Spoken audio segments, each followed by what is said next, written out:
Okay, I'm going to talk about a part of leadership that I've not seen many people address, but I think it's really important in the time that we are currently living in. And that is the time where a lot of companies are downsizing, sending people home. And of course, we are concerned for those who have now lost their jobs. But what about those who remain? How do you as a leader help them to navigate this new level of uncertainty and disease that they are possibly feeling, being the ones left behind in a company that have just let go a number of people? Welcome to the Leadership Corner, and in this video I'm going to talk very briefly about what should be done when you as a leader or even a middle manager are the one who remains and now has to lead a team of persons who are fearful because the company has just let go a bunch of persons. I'm touching on this part of leadership because in a sense it's a little bit of crisis management. It is a little bit of an uncharted or undiscussed area of leadership. And while in times past, you as a middle manager may have simply relied on ensuring that you've done what you need to do as a manager by way of managing resources, checking off the boxes, managing those SOPs. The reality is that there is going to be need for a little bit more than that if you are going to be able to re-engage your people, motivate them to performance, get the results you're looking for. Now, I know some of you are saying that perhaps the environment, by the simple fact that this downsizing has now happened, that environment by itself is enough to propel persons to a higher degree of performance because they now would like to ensure that they are keeping their jobs. But the truth is, it can actually be working in the next direction. That lack of security might actually result in persons becoming even more disconnected, people looking to take their talents elsewhere. That lack of security may inspire them to push a little bit more in their short term, but how is that going to continue in the long term? It means that you as a manager need to put certain things as a priority. Firstly, I want you to consider that more than ever, your communication skills need sharpening right now. I always say this, when it comes to leadership, a key tenet, a key aspect of leadership is communication. Communication is the way that you get people to buy in. Communication is the way that you get people to commit or you lose them entirely.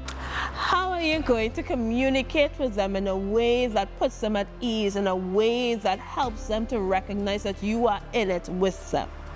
Because you are. Just like others have been let go in this downsizing process, the truth is that can also be your future. You yourself are also feeling a measure of discomfort.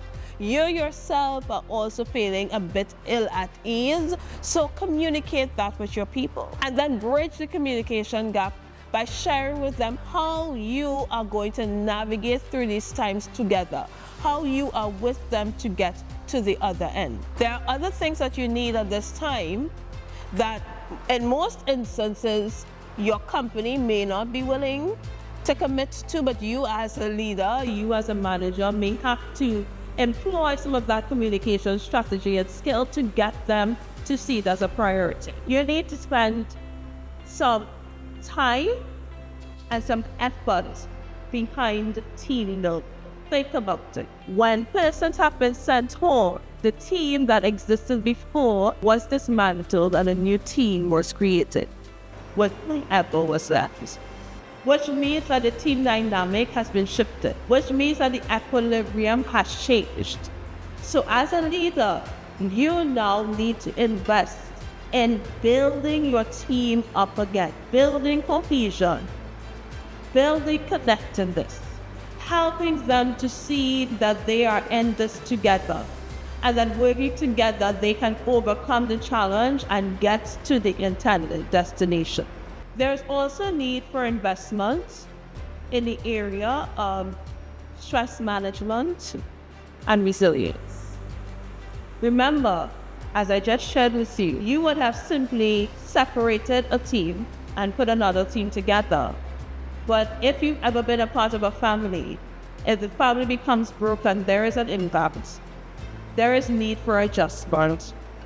There are stressors that can come as a result of that experience. So taking the time to invest in stress management training for your team actually has the impact of helping your team to continue to remain positive, continue to remain focused, and to avoid burnout as they continue to navigate this new version of their company, of their department, of their future. Lastly, when you are in a stage where you have downsized your team, but you need to optimize results, there is need for you to invest in creative and critical thinking. This now requires your team members, persons that you are leading, to think about new and innovative ways to get the job done. The old ways of doing it simply will not pertain.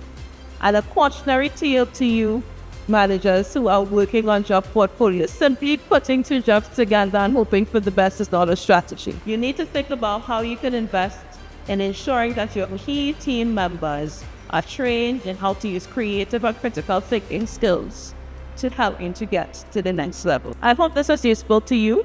It's food for thought, especially if you're in a company that has just undergone some measure of downsizing, so that you can think about how you as a manager and leader could continue to get results, can navigate the changes, and help your team to get to a place of height.